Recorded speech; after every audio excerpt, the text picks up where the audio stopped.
Drought is driving European energy markets towards disaster. This is by Irina Slav of oilprice.com on Zero Hedge. Energy markets and nature seem to have hit in for Europe. Record-breaking gas prices, rising coal prices, and droughts that interfere with electricity generation in some key markets have combined to push electricity contracts in the EU to record highs as uncertainty about the coming winter deepens. So this is getting even worse as time goes by. We know that a lot of European rivers are drying up for some odd reason. Now, Reuters reports earlier this week that a number of power forward contracts traded in the EU hit highs because of what increasingly looks like a perfect energy storm affecting every energy source in one way or the other. Rystad energy analyst Fabian Ronningen said, "A number of factors are adding up. The market is uncertain about weather. The French utility EDF will increase nuclear availability enough for winter, which explains the price differences between the two countries, France and Germany. EDF has had to significantly reduce the capacity utilization rate of its nuclear power plants because droughts in France have reduced water availability for cooling the reactors." That's another terrible thing, obviously. But the drought came on top of earlier problems, reactor corrosion, and prompting the utility to close some of them earlier this year, effectively reducing the supply of electricity available for sale on the domestic or regional market from these nuclear plants. Meanwhile, in Germany, wind output is low, and so the water level of the Rhine, a key transport route for things like coal, for example. Germany's economy is quite dependent on its crucial shipping corridor, but when the water level is critically low, shippers simply cannot load the usual volume of cargo, meaning that coal and other commodities are reaching their destinations in smaller amounts and more slowly.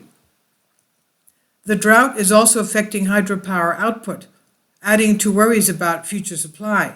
Because of the drought, Norway, which generates more than 2/3 of its electricity from hydropower, announced it would curb electricity exports, threatening supply to other European countries at the worst possible time. In the UK, there's talk about blackouts. Meanwhile, Gazprom gas flows to Europe remain much lower than usual, with the Russian state major warning this week that the gas prices on the spot European market could top 4,000 per 1,000 cubic meters. Recently, spot prices broke 2,500 barrier, so it's going to be about twice as much. This is unreal. This is surreal, I should say. Now, the European Union has been quick in switching from Russian gas to U.S. liquid natural gas, but speed has not been enough.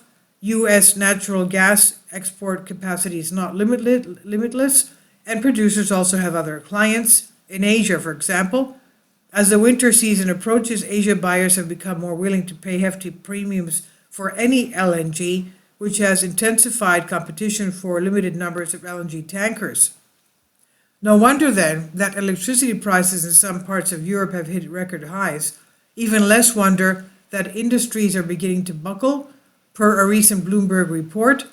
The report noted that Germany's year-ahead electricity contract rose more than 530 euros per megawatt hour earlier this week, which constituted a 500% increase over the past 12 months. 500% increase. I mean, I don't understand how regular residents are able to pay their energy costs. No industry can absorb such a price shock unscathed. The German industry did not.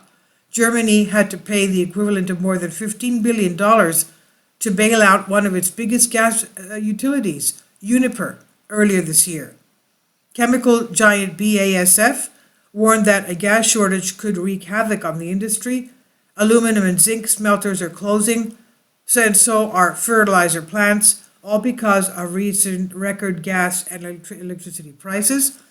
Relief is not in sight unless one considers the filling up of gas storage caverns in Europe a form of relief.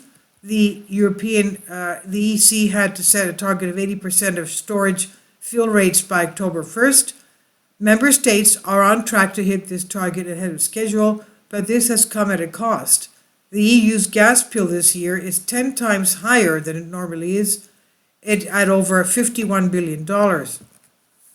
What's more, storage alone will not be enough to keep European economies going through the winter months. The EU will need more gas as regular supply. Besides the US, there are a few other places it can get it. It could be why the head of the German energy regulator warned the EU's biggest economy would need to reduce gas consumption by a fifth to avoid shortages and rationing this winter. I guess it's going to be doing what China is doing, closing down manufacturing in order to give the energy to the residents.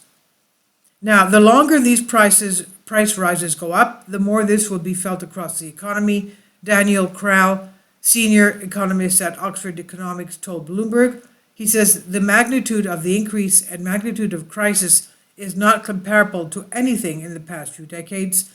It's unfortunate that Europe is experiencing one unprecedented crisis after another, and it could yet get worse as the oil embargo against Russia kicks in at the end of the year. Analysts have warned that this could lead to higher prices for oil. This will in turn add to upward electricity price pressure due to switch from gas to oil some utilities in Europe have implemented to shield themselves from prohibitive gas prices. And this is on Zero Hedge by Irina Slav of Oil Price.